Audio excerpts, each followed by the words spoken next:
The players have been standing their ground, and the players have been right this whole time.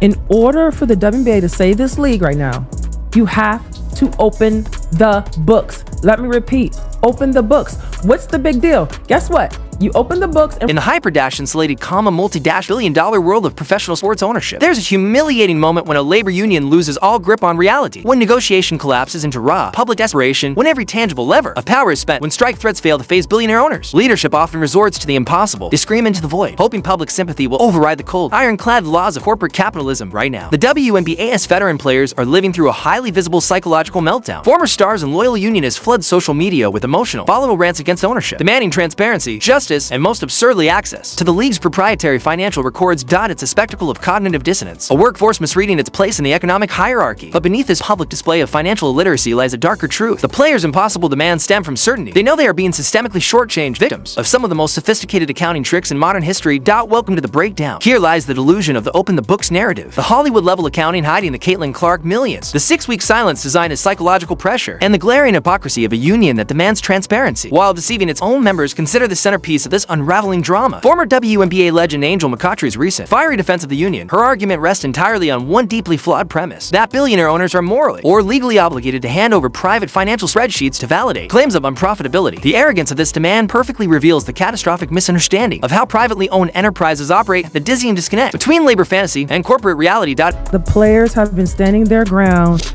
and the players have been right this whole time.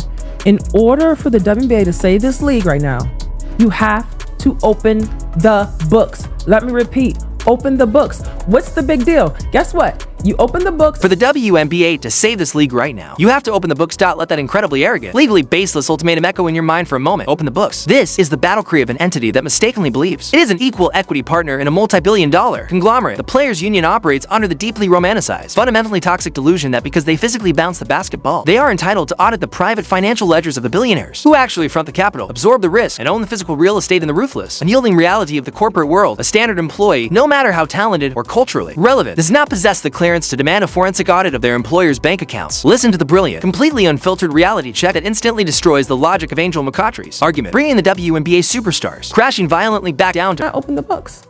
Because they don't have to. They don't have to. It's the same reason that the owner of Target don't open the books to the person working register number 6.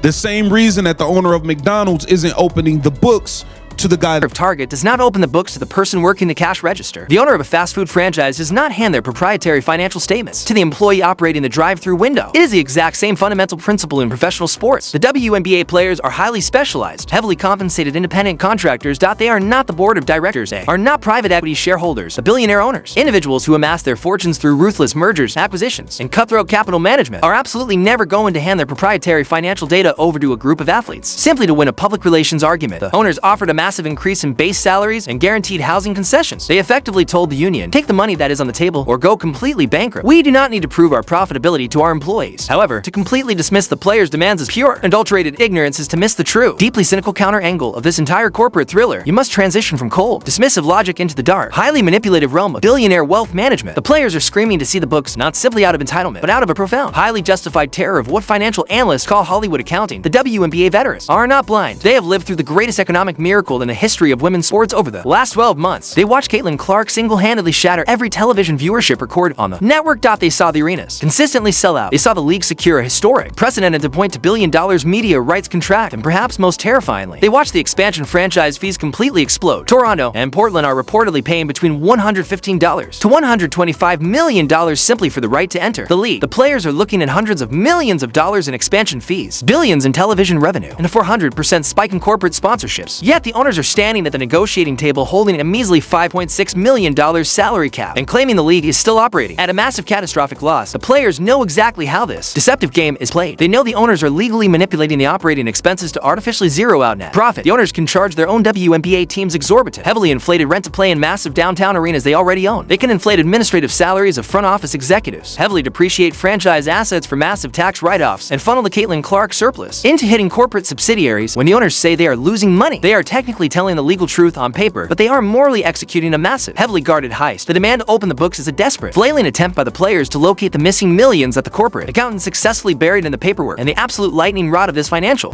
off season to not respond. And I actually think they use the waiting game there as a part of gamesmanship to cause a rift between economic classes, because not every single player in the league can afford to miss the WNBA salary.